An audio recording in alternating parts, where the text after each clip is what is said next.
I'll concede your point just for brevity. But What? Brevity? We don't do that around here.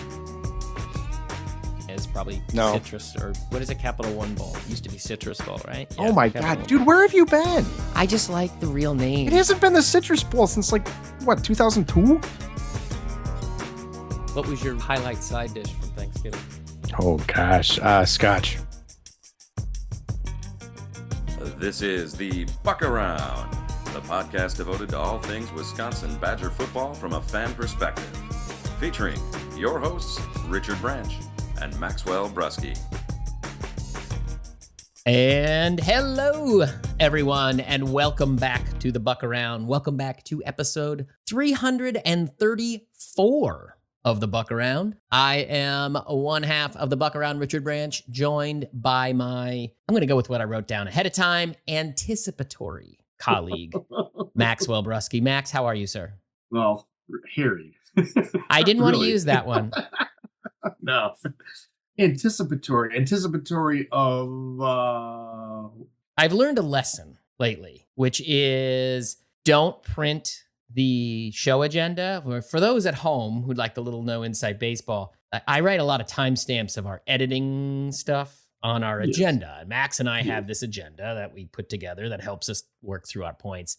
So I always print it out ahead of time. And I have learned I need to print it out at least an hour before we record, or our very special guest, Toner Bortolotti, makes an appearance. Toner Bortolini. Yes. Oh, yeah, whatever That it was. it's Tanner, not Grover. I know. Is that I still stand by that's ridiculous.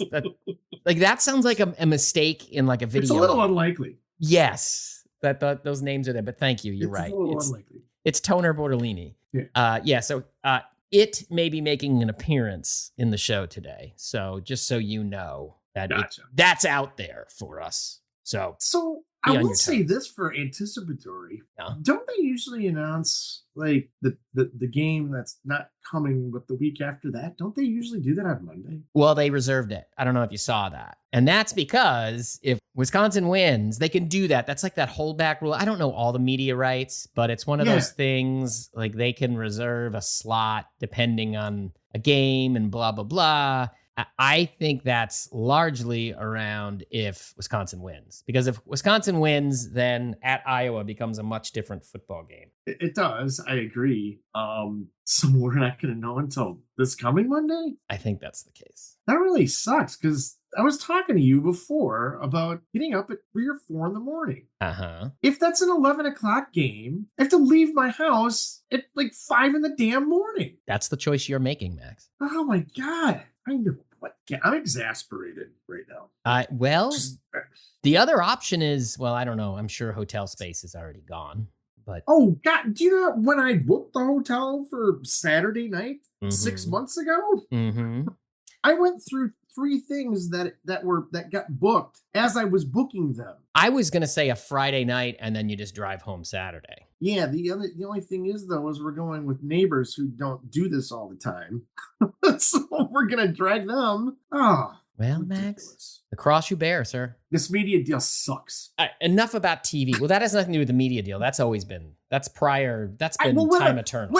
Whatever it is that put this off from what should be yesterday to next week, that sucks. No, it doesn't suck. You know why? Because this is the first time in a long time the Badgers have a chance of being relevant to the national college football discourse in a long time. That's why you forgot. This is a thing. That is a great transition. So let's get to the discourse, if you will, but the discourse specifically about the Northwestern game. Mr. Brusky, why don't you pull up our talk around? Let's see what everybody has to say. I certainly will. Hot off the press. This is John in DC. Another great week, another great victory. I mean, we are on the way to the playoffs. Hi, Max. This is Steve from Portland. This is Ryan from Seattle. Lucas from Nashville. Hey guys, it's Brendan from Evansville. First off, I want to say always happy with the win at Northwestern. We didn't win by as much as I had been hoping we would, but I'm actually feeling surprisingly good about things. Always great to get a win, no matter how it comes about. I think what we saw is a team that can beat the teams they're supposed to beat. I'm completely fine. 23-3 win. Largely never felt like it was in doubt. We felt like the better team the whole game. They got the big game against Penn State this week. I kind of wonder how much prep they even did for Northwestern. Gotta give kudos to our defense. I think our linebacker play just has improved so much, especially with those inside backers. Great to see the defense just totally shut them down. The point of being a fan is to be a fanatic. So I'm just going to take credit for having called in after the USC loss and where we are today. So everyone's welcome. After the whole identity discussion on the last pod, I think Big Butt might listen to this podcast. I agree with y'all. That identity just means like you were just playing better. Interested to see how they do against Penn State. On Wisconsin, go Badgers. Excited to see what they have planned next week, and hopefully be a little bit more aggressive on fourth down and not call those dumb pitch plays out of the I formation. Anyway, on Wisconsin. I'm obligated to mention that I call her girl and she calls me boy. We love each other very much. Anyways, on Wisconsin, good win. We are back, baby, on Wisconsin. Good stuff there. I do like that Ryan is, clarifying things. So whatever they want, No, the no. boy, girl. Obligated to clarify. Obligated. Well, we do appreciate that. So thank you, Ryan, because I do need to know these things. The interpersonal workings, the dynamics of your relationships are definitely fodder for a college football podcast. They are. His call into the talk around line actually started with "Hey doll." I didn't put that in there. Well, all right, Ryan. So are we doll then? No, I think it was more of a play on the "Hey girl" thing. All right. Okay, but then he also made a point to say that Ms. Go Football was not around this weekend. Oh, I think it was just a general "Hey doll." All right. All right. Hey girl. All right, I'll take it. So thank you for everyone who called in. And I have to say, some comments there really dovetailed into the thing I wanted to hit right off the bat on this. Because for people who, just as a reminder, this was my second weekend in a row where I was off the grid for Badger football, so to speak. I was out of town. People say, I went to the Buffalo Bills. I went to the Bills-Titans game with my son because he's a big Bills fan. So that's on Sunday. Yeah. Well, it's a 7-hour drive. And I'm not doing that on Sunday. From where I live, it is not close. For people who don't know, sort of East-West New York kind of rivals Pennsylvania in terms of sneaky, massive state. Well, you also drove 95% of the New York State Thruway. Well, so I didn't take the Thruway. If you really want to know, I did Route 17 through Binghamton. The Southern Tier? I did the Southern Tier. People love this talk, right? By the way, Max, yes. New York geography is where this pod excels. No. I did Route 17 to 86 to 190, then 20A over the hills there into Buffalo, which is quite a beautiful. Oh, okay. We're getting off. We could talk about this at the end if there's time left. It is wonderful, though. Yeah. We'll stay on target, to quote episode 4 there. But always geeky. Yes. So let's talk about this. So I didn't get a chance to see the game live on Saturday. I was sort of following along to a box score. And when you just see a score and stat lines, you get a perception of what a game is like. And this has happened to me 2 weeks in a row, right? Because you had the Rutgers game and then you had this game where I didn't see it live. So I'm watching this thing and I'm like, this Northwestern team's bad. Why are they not scoring? Scoreless first quarter. Second quarter is going and going and going. 7-0. Going and going. Still 7-0. 14-0 at the half. And I'm like, this is going to be a poop show. This is just going to make me mad when I watch it. And then I look in the third quarter and it's 14-3. And I'm like, they're going to give this game away. They're going to give this game, they are falling on their face and it's coming back to roost. And then it ends 23-3. And as I said, I am willing to predict this is going to look terrible. No team scores 23 points and looks good. No team. And this is You did say that. Yes, you did say that. Without seeing a snap, because I was so annoyed by this. So I came into my viewing of this game fully expecting to be underwhelmed by what I saw. And I have to say, last week I said, I went into that game kind of expecting a really complete, good-looking game against Rutgers, and I was underwhelmed. Yes. This week was the opposite. I went into this game kind of ready to be, oh man, they've been figured out and they can't execute. And if Northwestern is doing this, Penn State's going to kill them and they're going to lose 700-0. And I watched this game and I did not feel that way at all. What I came away from this game feeling was, oh my gosh, I feel so much better because, there were just some weird things that factored into this game. Number one, Northwestern had 2 possessions that were 6 minutes and 23 seconds and 7 minutes and 18 seconds. So basically a quarter of football from which they got 0 points. 0 points. So 3 points. Sorry, they had the block field goal, and then they had the field goal from the 8-yard line that I'm like, really? You're gonna, twice, you're like, you guys are gonna try to get field goals? Even Jake Butt was like, oh, they're definitely going here. Oh, I guess they're not, which I thought was the funniest line in the broadcast. It kind of looked that way too, live in person too. You kind of wondered, and then all of a sudden the field goal unit would come out. Yeah. Really? Hey. Guys, you don't spend a ton of time in the red zone. You might want to go for it here. Right. So even with the quote points at a premium. Yeah, seriously.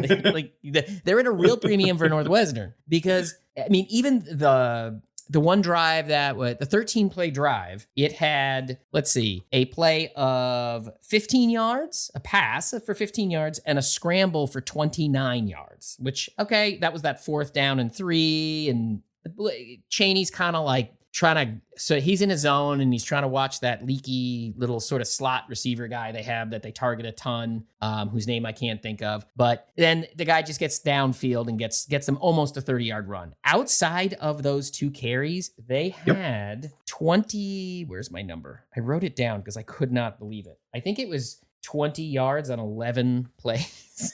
Yeah. On the rest of that drive. So it's okay, a fluky run on a cute quarterback scramble and 1 completed pass. So a whole bunch of game clock got used up on Northwestern kind of running around and not doing a whole lot. So the Badgers didn't have an opportunity to play. Number 2, they had plays in the first quarter that they just straight up missed that they have hit every other week. On the first possession. Yeah, they did. I think it was the 3rd play of the drive. They get Vinny Anthony 1-on-1. Locke puts it up. They just don't connect. Good defense. That's fine. That play has hit in the past where he's just able to get half a step and it comes down. 3rd and 5 on, I think it's that same drive. He has that play where Locke is definitely late with the ball, but Pauling is crossing in front of Anthony. They're both kind of open, but I think the ball was actually to Anthony, and Pauling goes to try to catch it because it's behind him, and it gets tipped, and it ends up an incomplete pass that should have been like a 17-yard completion and a 1st down. Just things that have hit in the past didn't happen. It was like a confluence of misses. On the second possession, you have the bad throw on the RPO, 2 plays before the pick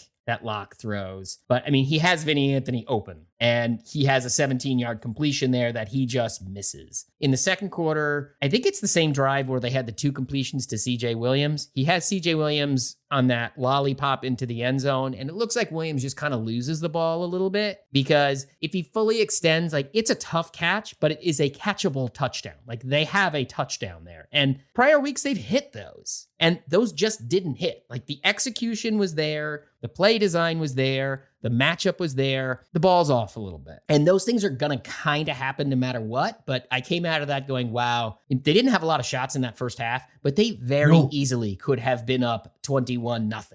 At the half, real easily. So I didn't take a ton from that. I came out of that saying, oh, okay, this team, they dominated the football game. And they absolutely did. And on top of that, the part that made me feel really good was since the end of the baby deer phase of Braden Locke, this was by far his worst football game. By far his worst football game. And you take away the 2 little pitch passes that he had. I think he's 12 for 22 for maybe 135-ish yards, plus or minus. But the offense was more than capable of working with that. The thing that I took from this game where I went, oh, wow, to go back to the identity thing that people are talking about, what I actually think they have that in a bad game, in a weird way, really showed to me that I feel like I never saw before was this offense is actually quietly balanced. Really, for the first time that I can think in a lot, the passing game isn't there to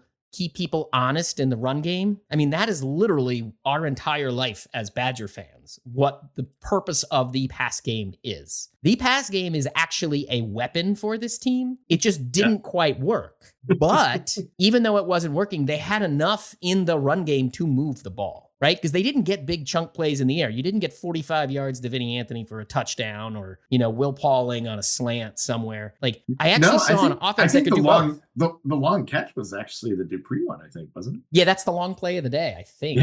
Yeah, he is 20, I got it right here, 26 yards. He went 26 on the reception, and Walker had that 24-yard run where the guy just catches him. But he wasn't housing that, but maybe he was going to go 31 or something. If he was maybe a step or two ahead, he might have. Maybe. But it's hard to say. Because I think there was a safety coming too. It was coming to the end zone that I was in. Yeah. And you could tell it wasn't that he was gonna get caught. Right. But I mean, for not having the things that, you would think this offense really, like, they did not get the things that in the past few weeks, they really needed those explosive plays to Anthony to, pull this thing open and pull apart the defense. No, because they could do both. Like, they really can throw in certain ways, in certain windows, and have run. Have you seen how the snaps have been divided and how, like, the yardage? I mean, it's been, to your point, it's shown a lot of balance as far as the, run plays versus pass plays. Yeah, no, totally. And as well as the way the yardage has come out too.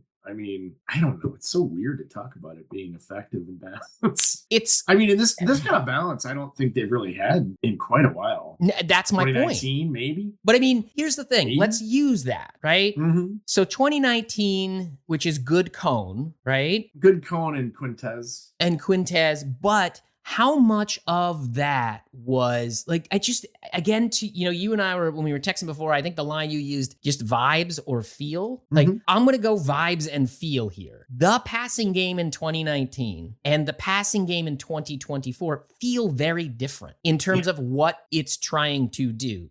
It felt very intentional. And through all of Paul Christ's career, doesn't matter who the quarterback was, doesn't matter who the wide receivers were. And going back to Alvarez, go back to Alvarez. I don't care how far back you want to go. Sure. The purpose of that pass game was to keep the rush defense honest. I now truly do feel like I get, again, this is vibes, this is feel, this is nothing more. I can't point to anything other than the feel of the pass game now is not to simply be there to be a counterbalance to a loaded box. Like, it's designed to be used. And I'm like, okay. It's an additional component of an all-out attack. It's one mode. It's a mode that's on equal footing as another mode, running or passing of attack. It's all attack. It's not complementary to one set up the other. It's all attack. And they mesh together, but it's all attack. Like, the way I look at it, yes, because it's, and you know how you can see it? It's the RPO stuff. Like, Chris ran plenty of RPO, right? Yeah. But back in the day, with little exception, it was, okay, there is going to be, a slanting wide receiver. But if you have the option of handing the ball off for a 4-yard run versus throwing the ball for the opportunity of a 6-yard slant, hand that ball off. Like, that was philosophically what it was. Now it's, you have a 6-yard slant or a 4-yard run, take the 6-yard slant. Like, go for it. Because you might have a drop. You might, the ball might get batted. You might have a pick. But there is more opportunity to create an explosive play. There is more opportunity to stress the defense if you're more aggressive in that RPO. Like, that's really what it is. They're relying less on perfect execution of the 4-yard run to break something open than they are on just stress. It's different philosophy. I mean, it always works. Hey, if you install your thing, it's going to work, whatever it is. It feels different. And I actually do feel like in this game, again, ironically, because it wasn't like they were missing on the actual physical execution, but it made what the philosophy is much more clear to me, like, in terms of how this thing could work eventually at a high level in the Badgers. Do you think you could call it the Dairy Raid though? No, I'm serious. Like, isn't that like kind of the idea? Well, I think there especially like the raid. Yes, like, yes, that's I do. The raid part of air raid is like, it feels like constant attack. The dials got turned enough, after those first few games. I think it is like lean on a single back. Fickle talked about it yesterday, where he's like, Tui Walker is a back who is better when he's 20 plus carries, right? Like when he's above, right. 19, 20, 21, 22, like he's going to do that. So you turn the dial there. I think, figuring out a way to use Vinny, obviously they didn't know what they had in Vinny Anthony, or something clicked there for him one week, whatever the case is. More like something clicked. Yeah. Do you remember our first 2 episodes? I'm like, what is he even doing? Yeah, we did.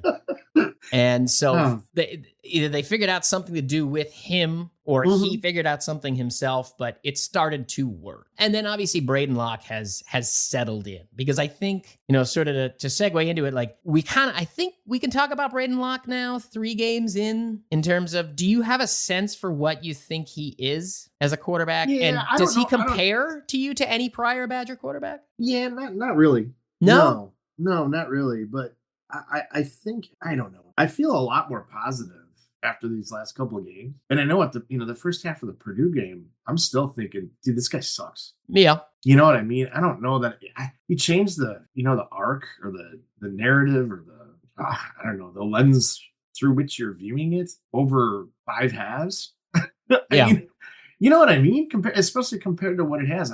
I think it must be more of just having settled in and developing the chemistry that's difficult to do as a backup, and it was last year, because he only got those 3 starts and then, really never played again. And then he came in, I kept saying to so many people, like, why can't we play Alabama now?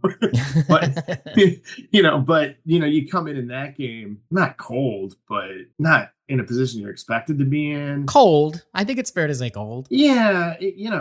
And then the first half of SC was pretty like, okay, all right. Maybe he's got it, And then it was kind of that second half, and then the first half of the Purdue game were both like, again, this guy sucks.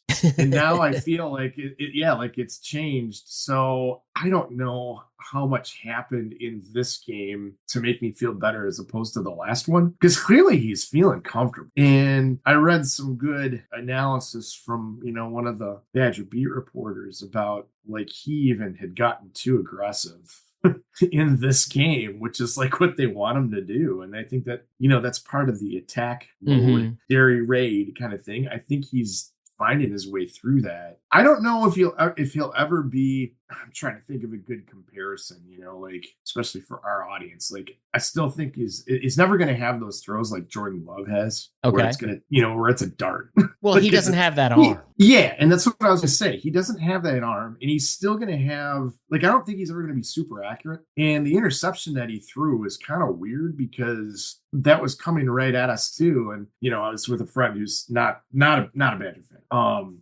Got a lot of football games, and both he and I were like, what the hell is he throwing it to? And, we're like in that all 22 view from the end zone. And really, if you watch it happen, you're just like, what the hell was he doing? And he either overthrew somebody or underthrew somebody, but it didn't look like it. Whoever was the intended target did the wrong thing. Or if they did the wrong thing, he still threw the ball anyway, like where they were supposed to be. Right. And the way that it looked from our angle, and I'm sure the way it looked on TV, is he just threw it right to the defender that caught it. Yeah. So I think you still start, and I guess, maybe I just had Jordan Love on the brain. Like, I'm willing to accept that, I guess, now that you're going to have a couple bad throws a game, but it's going to be outweighed by 6 or 7 really good throws that, and that lead to explosive plays a lot. Right. The way I look at him, it's funny. The reason I asked you that question, because there is a quarterback he reminds me a lot of right now. Yeah, who's that? And a recent vintage, quite honestly, with some differences, which I'll get. Jack Cohn. Okay. He reminds me a lot. The Long Island Laser? The Long Island Laser,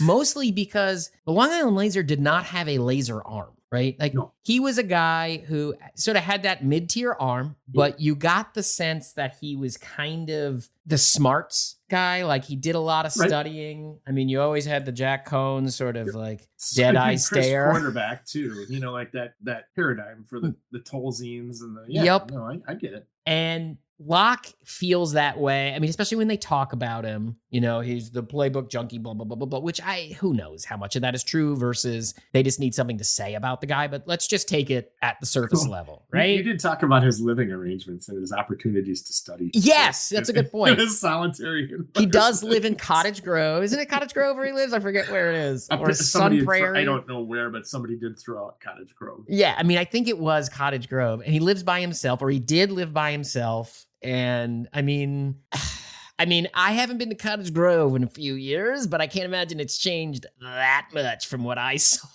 driving through it. I've never been there. I've driven by the sign on the expressway Blink. for the exit. Yeah, exactly. I mean, it felt a lot like the towns I drove through on the way to Buffalo, I'm willing to bet. Yeah. So, like he's that kind of guy. He's got the same way Cone did. Like, I actually think between the hashes specifically, he can snap a ball on that sort of 6 to 12 yard throw between, like he can really snap it quick and he can put some velocity on the ball and he can fit in a tight window and he can throw that accurately most of the time. And also, like Cone, he's actually a little more mobile and I think a little more athletic than he has been given credit for. I mean, he had on that touchdown zone read, I'm like, he's not setting the world on fire, but I don't think he's any slower than Tyler Van Dyke. He's not as big as Tyler Van Dyke, obviously. I sure don't think so. But I don't think he's any slower or less elusive because Tyler Van Dyke wasn't elusive. He could kind of run in a straight line and was big enough to maybe make it tricky for a linebacker. Locke isn't big enough to make it tricky for a linebacker to tackle him, but he's fast enough. He's clearly been given some instruction about not taking a hit because he had that second one that he pulled where he just, when he sees the defenders close, he just dives. And because they don't want him to get hit. That's quite obvious. And I'm actually fine with that. That's fine. I don't think it makes them no, because because that is one of the few things like that they're doing on offense that is designed to be complementary. All that's designed to do is put one less guy in the box on that zone read. Is if he pulls it twice a game, that's all you need because that linebacker stays home and those fourth downs can convert. Those short yardage things can convert. I thought it's been really effective.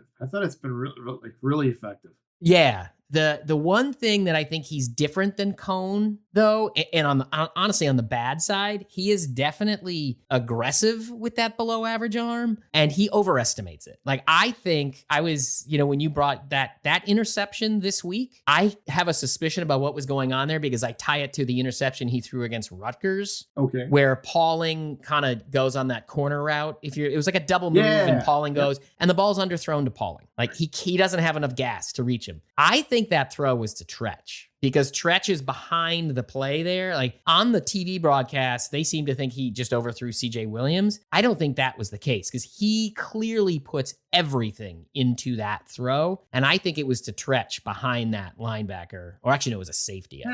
And watching the play unfold, it didn't look like he. No, because it was, again, it was more like, I mean, I see what you're saying and I don't disagree with the basic premise there, that he does overestimate his arm, but hey man, then he's a gunslinger, right?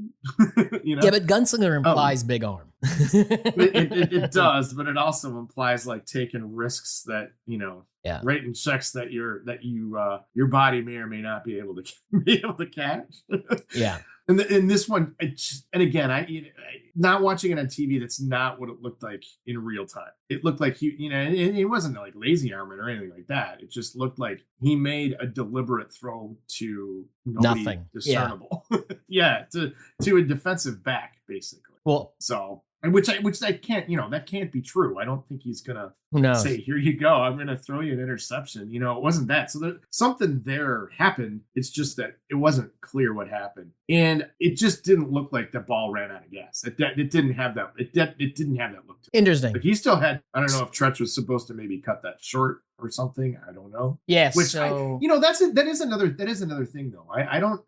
I think he's still working with Tretch. I don't know if they're still 100% on the same page. Like I think he is with Anthony for whatever reason, but I don't think he and Tretch are quite there yet. Right. No, I don't disagree. But I think they could be. I think they could be. I think they're working towards that. I think some of what's going on with Tretch is he's still, like, they know what they have athletically there, but he's still working. Yeah, and it's one of those, I don't know. It's because he's a lot more than go routes. Right. But he's definitely still in a learning mode. Yeah, so it's just the potential so tantalizing. I guess my point with Locke, he is, for me, he is the facts of life, right? You take the good, you take the bad, as far as I'm concerned. Yeah, that's kind of what I was getting at before. Yeah, that's right. Like, he's gonna have a couple weird ones when you wonder what's going on, but I don't think he's doing it because he's like the weird ones. Just a lot of times they're weird for the average fan to figure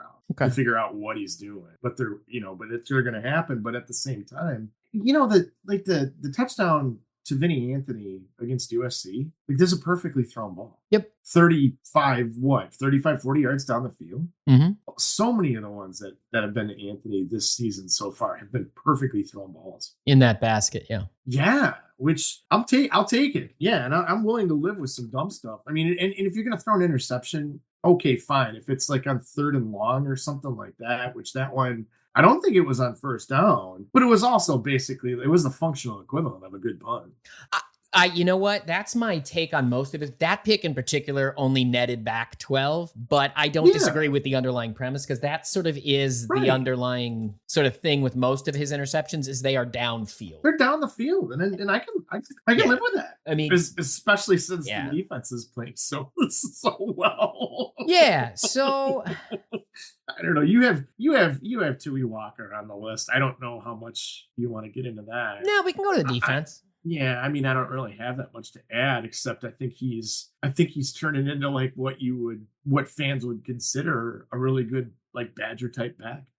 Yeah. And I don't know that like there's no reason he has to be like a Badger type back. He's got that look. He's low to the ground. He's really, really hard, and he's effective. He's been effective. So I don't know. That's a good transfer portal find. So my only thought with him is what I do think is interesting. He's a really nice between the tackle hitter. Like, he's a guy, he doesn't have a super top end. He doesn't. I mean, but that's his build. He's not a home run hitter. No, I agree. He's not slow, but he's not slow.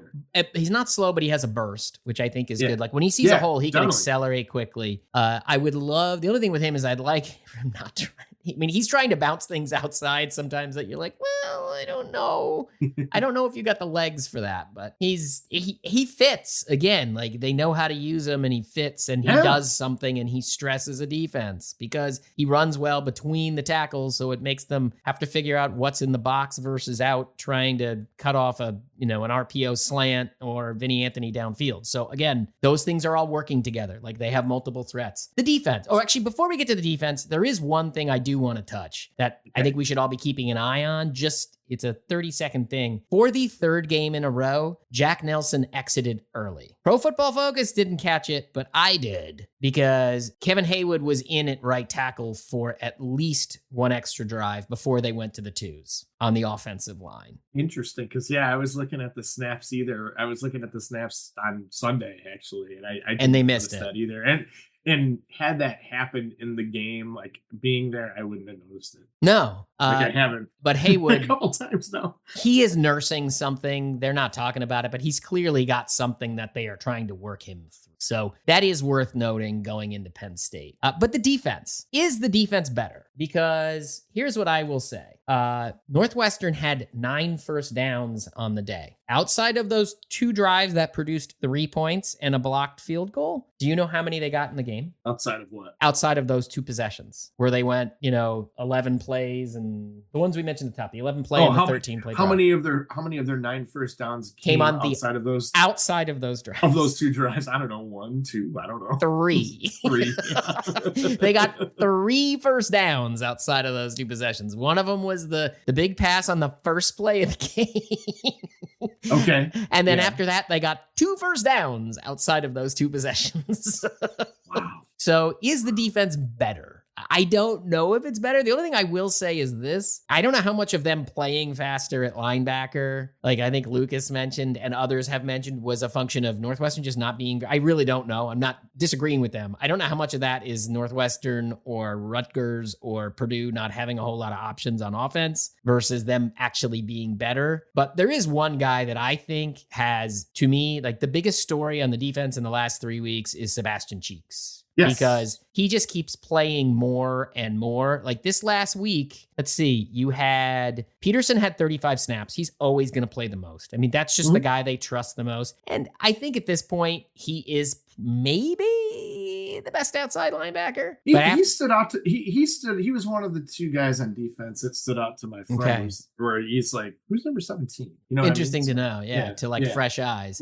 Right. So he had 35 snaps. Leon Lowry had 25. But then Cheeks and Pius split at 19. And interestingly enough, Witt, who again may still be working his way back, only had 12. But Sebastian Cheeks is solidly now, like he's put himself in the upper end of the rotation. And I think his snaps will continue to, I really do think his snaps are going to continue to grow. I think he's going to pass in, I think he's going to end up by the end of the year, maybe being the number 2 linebacker out there. Because he's the guy who seems to be the most balanced. I mean, I said it last week, like they can rush with him or they can drop him in coverage. Like he seems to be able to do both, whereas you really don't see John Pius out in space at all. I mean, he's at the quarterback, so teams kind of seem to know what he's doing. And I think what's interesting to me is that I think the sort of the cascading effect of that is I'm wondering if we're not going to see Thomas Heiberger this year now. Because I don't think they were counting on Sebastian Cheeks back when they were talking about him in that rotation. I don't think so either. Yeah, that's a good one. And he's traveled, but I don't has he gotten any snaps yet? As of right now, he does not have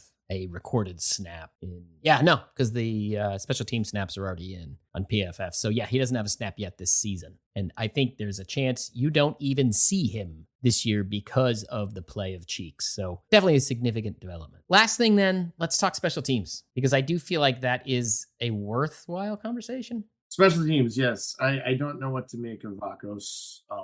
I don't know. I have no idea. He's weird, right?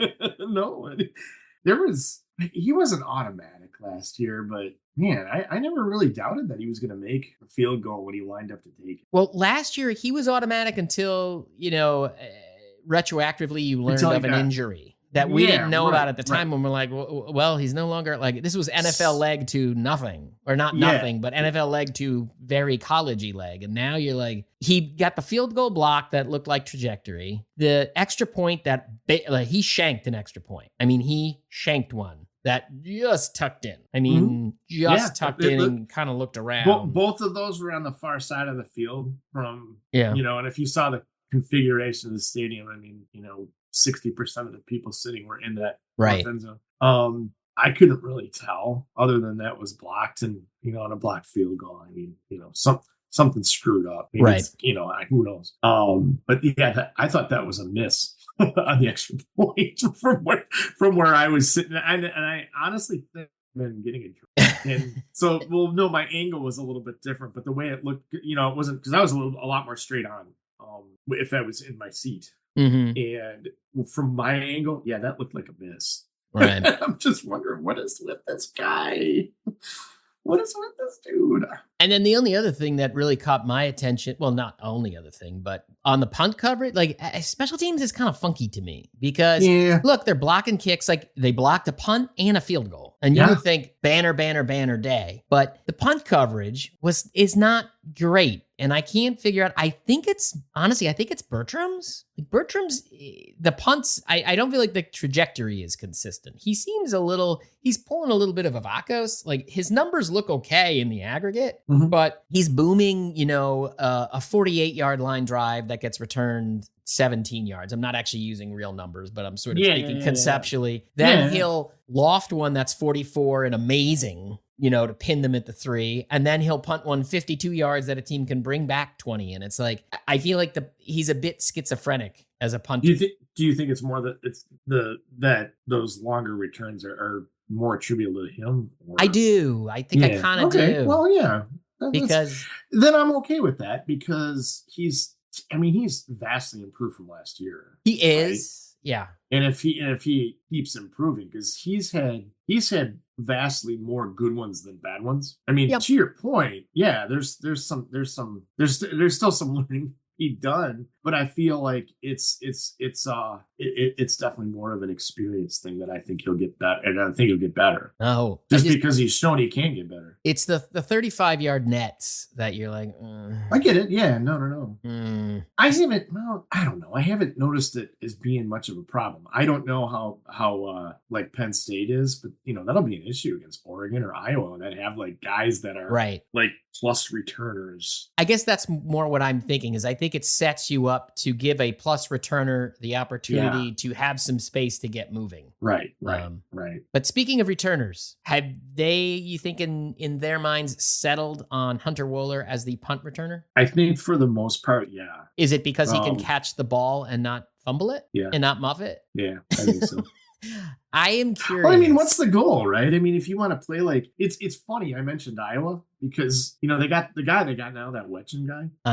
He might not be Cooper DeJean, but he's still pretty good. Okay, but the guys that are like Cooper DeJean or like Desmond King was. Other than that, they even had Charlie Jones, and they didn't let him. They didn't let him return stuff. I know he had 2 muffs against Wisconsin, but I think it's just more like that. That okay, fine, as long as we end up with the ball at the end of the play, we're good. Yeah. Will there be a time? Will there be a time when they'll take more of a risk? Maybe, because as long as Vinny Anthony can field it, you have to think he's more of a dynamic returner, a more dynamic guy with the ball. By the same token, I don't know that Wohler is necessarily a statue. You know what I mean? I don't, because it's not like he's been given the chance to return punts. I don't think you want him to, because you don't want him to get hurt, right? But I could see a time. I could see a time when there's somebody like Tretch or Vinny Anthony or is a little bit more speedy. You think this year? That's what I'm saying. It kind of. I don't know. I'm not sure. Because you look at Wohler, I feel like as far as they're concerned, Wohler is going to catch the ball. I mean, he does have one who bobbled, but I think in their mind, that was a while ago, though. Yeah, the least likely to bobble a punt. Yeah. But, I mean, he let 2 hit the ground. One of them, 10 yards in front of him that then goes another 15 that harkens back to some, storied Badger punt returners that you've seen in the past, which it never works out great. And then he had the other one he fielded on the bounce that he just absolutely got clocked on, that you were kind of worried that thing could come out. But I just wonder if there is any, I think there's just a trust there with the coaches, because I think they just have a lot of trust in that dude for on and off the field stuff, that they're just sort of settled that this is going to be what it's going to be this year. Maybe he can give them a plus. I don't know if I really don't know that he's like a big plus returner guy, but I think punt return is just going to be what it's going to be. They don't have a body there. They don't have somebody who's ready for it. And just luck of the draw with 85 Scallies, you can't find somebody to do it. Yeah, well, and again, I think they do have guys that can do it. They're not ready, dude. Their effectiveness isn't commensurate, or their effectiveness as a runner or a straight returner isn't commensurate with their ability to field the ball and make the right decision. Well, that's part of the position. No, but I think those guys can learn eventually. Well, again, I'm talking right now. Yeah. All I'm talking about is right now. I think for this season, it's probably Hunter Wohler until maybe the bowl game or something. But before we leave it, just curious, what was your experience in the temporary stadium like? Keeping in mind we're already 45 minutes in and we haven't done Under the Radar Player of the Games or big games in the B1G, Max. Well, floor is yours. It's so small. Yeah. If you take away the makeshift stands in the north end zone, which they basically built on top of another field. Yeah. It was funny. I'm with my friend lives down the street from Palatine High School, and it was basically like that stadium. West Aurora, that if you took away those stands. So it was just interesting because you just don't get to see that. I mean, even Ryan Field was pretty small. Ryan Field's still like 38,000 people. It's still a legit college stadium. Not like this was. This was like seeing a high school game. Except the one thing, and this was unexpected, you could get drinks. Alcohol was served. Okay. Yeah, which was very. I didn't expect that. Huh. I think the most interesting thing was that the way that you walked in and the way that you walked out was set up so that you had to walk by the team buses, like the equipment truck, just because of the way that's because again, it's just like the spatial constraints. Like, right? what are they repurposing there? Is it a practice field or something? Yeah, I think that's my understanding is that it's part of the practice facility they built. Okay. And then the field that they built the stands over. Like if you look at the satellite view, like but the stands aren't there. The stadium is still there, but it's without like all the stands. Right. Like that was just like, like where the soccer team probably practices. That's what I mean. Yeah. It's some teams been moved. And it is because it's like I said, it's if you look on the satellite view, because Lindsay was like looking at it to see where the hell this was. Yeah. And if you look on the current Google Maps satellite view, none of the stands are around this field. So that's what it was beforehand. They just kind of took this practice field, built some stands around it, and there you go. Huh. So the ones that like the east ones, that it's literally like the stands, 3 feet of grass, a path, and then the rocks and the lake. So, I mean, a strong arm could throw they had cans, not bottles, but a strong arm could throw a bottle into the lake. I don't know if mine could, but as a strong arm could definitely throw stuff into the lake. So in summary, by the way, before we get any emails, because people will love to email us, well, actually, I think it's more a function of the environment of Ryan Field, but it's actually 47,000. You'd be surprised to know what the capacity was. Man, I thought we looked it up. Well, my friend and I thought we looked it up. Oh, not yeah. important. Okay. Well, not even still, yeah. So even, but that way we don't get the people. Well, actually, boys. Well, actually, yes. Max, so... you need to know your facts. But But that part of it was pretty cool though, because of the way, it's just because the land is at a premium. That was going to be my question. And it's in the main difference too is if you've gone to games at Ryan Field, it's still like maybe 5-6 blocks from the lake. Okay. So there's still, spots around it and neighborhoods around it. It's definitely more in a neighborhood than anything else. Whereas this facility is on campus. It is surrounded by campus. Interesting. Yeah. So when you leave, when you come in, the buses are all there. It didn't matter. But when you were leaving, it was kind of cool because I saw all kinds of number 15 Cheeks jerseys. So here's my question for you. Mm-hmm. Would you say, wow, what a cool experience? Or, this is a 1-year thing. I get it. Let's never do this again. Can I answer both? Sure. Yeah. So as far as the experience, you recall the college football tour, do you not? Yes. Yes. So that is Andrew Bowes, and his brother Mike is a longtime listener of this program. And, indeed. They're both Badger alums, I believe. So talking to those guys, or talking to Andrew, who's I think he's over 100 different places that he's seen college football games now. Like, yeah, this is like once in a lifetime. You'll never see anything like this again. And the other thing is, so this was the last game they'll have there as well. So the remaining home games they'll have in Wrigley Field. And I think had things worked out differently, the Cubs weren't in the postseason as it turned out. So they probably could have had all these October games in Wrigley Field, but they didn't know that at the time. And that's why I don't think they scheduled them. But I think they had, like they were remodeling Soldier Field. I think the Bears played in Memorial Stadium in Champaign. Right. I'm kind of glad they didn't do anything like that, just because this was it really was. I mean, it's a unique experience. I don't think, and you'll never see like a Big Ten game like that again. So I don't know. How big you've been to SHI Stadium? How big is that? I think that's in the 45 to 50, isn't it? 52. But you know what? Yeah. I honestly argue Maryland's is probably smaller. Yeah. Well, and I've much nicer. I've seen lots of games at Husky Stadium in DeKalb. That's different football. And when they play a Big Ten team and they do a home and home, yeah, like they do that at like Wisconsin or Iowa, they're going to play that at Soldier Field. They're right. Play that in DeKalb. Yeah. So Maryland is 51. 51. Yeah. So I mean, the smaller. Those are like the three: Ryan Field, SHI, and what's their stadium again? Maryland? SECU. I mean, all of them, they change every couple of years. So why keep track but even of it? still, those are the 3 smallest ones basically in the Big Ten, and they're not even. It's nothing even remotely on this kind of level. Right. Oh, So, yeah. No, yeah. definitely. So yeah, it was definitely worth it. And I wasn't planning on going. I just kind of came in as some tickets, but I'm kind of glad I did. Just that's once in a lifetime. So, all right, let's do this because we've talked about the stadium. Let's talk about the game one last time. Under the radar players of the game, because we're running up in an hour and Cody's going to yell at us. Easy for me. It sounds kind of dumb, but I'm going with Preston Zach. I don't think it sounds dumb at all. Yeah. I think he played pretty well. Well, I did, but he's just, I don't know. He's definitely in the running for the under the radar player of the year. Probably the top candidate for under the radar player of the year. I'm curious to see what he does against Penn State or Oregon. Like if he can not get exposed in a game like that, I am going to remember him fondly as a guy that I was super wrong about. Do you know what I mean? It'll be the difference. It'll be the difference between Joe Ferguson, Leo Musso, yes, and Jason Doring. Yeah. But that's if he gets through those games and does what he's been doing, yeah, I agree. And that's the difference. Because those guys are all really good.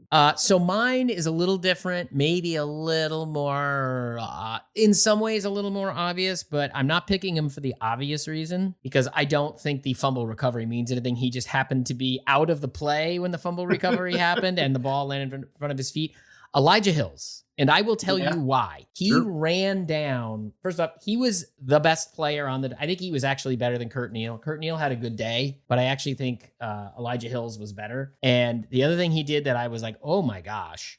Jack Lausch on one of those scrambles, not the one that he went 29 yards downfield, but the one he went 15 yards downfield where they missed him like on 3 different tackles. The guy who chased him down was the guy who was washed out of the play. Like he was just out of the play in the backfield and then proceeded to run 15 yards down the field and push him out of bounds was Elijah Hills. Like that dude, it was high motor. That dude is a high motor player. Again, he gets washed out in the double team, but if you had more of him, like if you had 3 of him on the defensive line, because Ben Barton did have a good game, by the way, and did not get, he had the block punt, does deserve a little recognition there. But if you had 3 Elijah Hills on this defense, it would be a very good defense. It really would help a lot because he's just disruptive enough. If he has a little bit more, some more compliments around him, he's a guy who I think really could be noisier than he is in this defense. So played really well. I don't want to say I've already mentioned Kurt Neal, and this isn't really an honorable mention, but the one thing is that with this environment too, if the ball is down on your end, there's a certain closeness that you can see that's different from say having a front row seat. Mm-hmm. And Aaron Witt is a pretty big dude. Okay. Like much bigger than I thought. Okay. But I mean, he's another guy too that, I don't think he had that many snaps in this particular game, but I feel like if they had a couple more of him, he fills a spot in a body style and a playing style that is really, really effective. Okay. That way. Bad word. Looking at the Big Ten, you had a win. Were you surprised that Nebraska got blown out? Yes. Were you surprised that Rutgers got dominated? Yes. By UCLA. And I know that score was a little closer, and I realized dominated may be a strong term. It wasn't as close as the final score looked like. Yes. If you'd said it's not with the Rutgers thing though, it's more the way that you said it just now is by UCLA. Yes, that's what Yeah. Well, what's your take on the Indiana? I guess they're good. Indiana's schedule, they play Ohio State. I don't think they play Penn State. They don't play Oregon. Like I don't even know who they have left. No, their quarterback's hurt though. So he's questionable this week. Who do they have though? Who are they playing this week? But I just think they're interesting. They're fun. I mean, let's put it this way. They're fun. Their coach is fun. I mean, he's just you say their coach is fun, and my friend that I went with, who's an Illinois guy, he's like, I can't stand that Indiana coach. I'm like, yeah, look at his hair. But he just is like, you know what? No.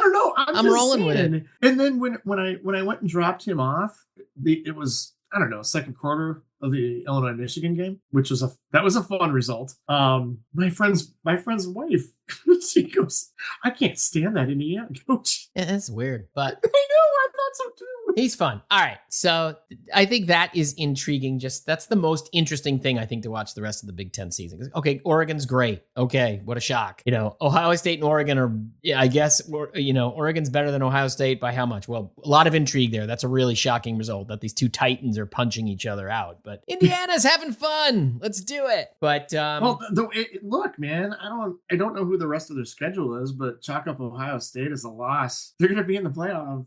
Yeah, I mean, they have Washington at Michigan State, hosting Michigan, at Ohio State, hosting Purdue. They can lose 2 in there. I think they can lose 2 in there and make it. But that would be super fun. But they can't lose in the Big Ten title game. I think if they beat Ohio State and that puts them in the title game and they lose to Oregon, you can get in. You know what I mean? They're not I don't think they're sorry, I didn't mean beat Ohio State. If you lose to Ohio State and lose the title game, right? Or I guess maybe that would put you out, whatever. I think you'd still be at large, wouldn't you? I think you'd be at large, yes. Yeah. I think that would be so fun to have Indiana in the playoff. It would just be so fun. Dude, I don't, my point is, it's still speculation, but it's not, I think it becomes, what did ESPN have them at? It's like 62% or whatever, whatever the ratings. Yeah, I don't know. Yeah, but that's 6 out of 10, dude. That's like, it's more likely than not. Yeah. All right. So before we go quickly to Penn, my question to you on Penn State. Yeah. How are you feeling about this game going into? Okay, you're excited. How are you feeling about the prospects of this game? I feel the same way that I did about Alabama, except I feel good. I feel more confident in a victory. Do you? Yes. There's pathway to do it. These things have to happen. They play sound football. What has to happen? And so that's a different question. But I was going to say that, the breakdown was really good because when you were talking about Fickle coaches to win. Mm-hmm. Not, it's not a moral victory with him. He coaches to win. And that was going to be the kind of the my final point on why I do feel really good about it. As far as what has to happen, I think you got to keep that damn Ty Warren guy bottled up somehow. Because I think they should be okay with stopping the run per se. Okay. I think, that Ty Warren guy is just, seems like a force of nature. So that's the tricky one because he's a tight end. Right. Well, and they haven't been stressed by a tight end yet. And they haven't really played anybody that uses the tight end. I don't think like Penn State, there's no Jahan Dotson out there in their receiver group. No, I agree. There's no Parker Washington, I don't think. There isn't a guy in their receiver group that really scares you. So is this a big Austin Brown game? Oh, yeah, I like that. Oh, yeah, there you go. Is that what it is? You put Austin Brown on Warren to a degree? Why not? Yeah, why not? Yeah, that makes sense. Because you need some coverage sort of in that frame. Well, in that body, yeah. And he's played well, quite frankly. He sure has. What do you think of Aller? I don't think he's that good. I don't think he's any superstar. No, I don't think so either. I mean, I think their offense is honestly different build, but in some ways kind of like the Badgers in that it tries to be a sort of balanced offense that's going to come at you on the ground and in the air. And Aller is theoretically supposed to be a real plus player, but maybe just isn't there yet. Or, I mean, I don't know if he's, I never know with these guys if they're ever going to get there, but I don't think he's a superstar. I mean, he's at 10 yards in a town, but here's my I don't think he's as good as Sean Clifford or Trace McSorley. Definitely not McSorley. Yeah, I don't think he's as good as either of those guys. He's much less annoying. Hackenberg? Hackenberg's tricky because Hackenberg was 5-star hype that you kind of were always looking. He kind of had some Tyler Van Dyke to him. Aller wasn't that far off the hype though. Yes. Either. I mean, he was high 4-star. True. But he's not done. That was Hackenberg all the way through his last snap at Penn State. We're not at, if they're still doing that with Aller in a year, because I don't think he's leaving. I'm with you. I don't disagree. He's in the arc, but we don't know how the arc ends. Gotcha. Okay. Yeah. My bigger question is, I don't know how good this Penn State team is yet. Its best win is 21-7 against Illinois, right? I mean, and that was a grind fest. That was a major grind fest, yeah. And then if you put that, and Illinois is a good team, right? They're not Illinois' defense isn't as good as it's been the last couple of years, though. I will say that. So Illinois is a good team, right? Yeah. But it's a good team that beat Purdue by a point, right? So it's not like a superstar team. It's an anomalous result, but yes. Yeah.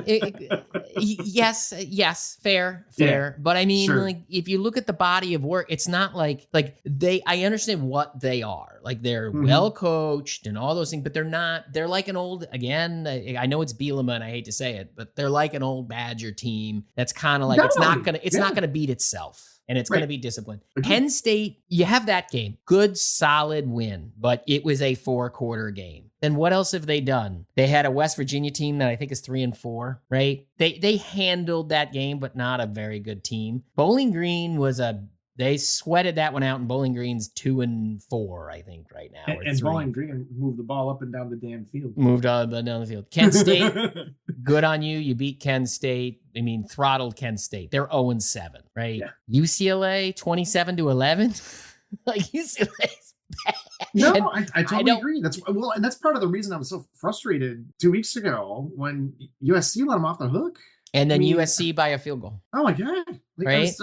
I was so disgusted by that game and how they managed to escape and managed to keep their top 5 ranking and all this crap. So I know for you, all of this is clouded by James Franklin. But 100%. Yeah. Penn State all together, the whole damn thing. I really do think they have a shot in this. Like, I really do think they have a legit shot if they played like they did this last week, but can execute, like, where it's because that had nothing to do with opponents. It, like, missing the throw to Vinny Anthony is nothing to do with an opponent. That was like a physical miss. Like, you got to execute. Right? If those things, execution, right? Like, those fall within that one standard deviation of performance. If you can get those within that one standard deviation, but on the good side, like, they have a real shot in this thing. Okay, I really do think they have a legit shot. And they have.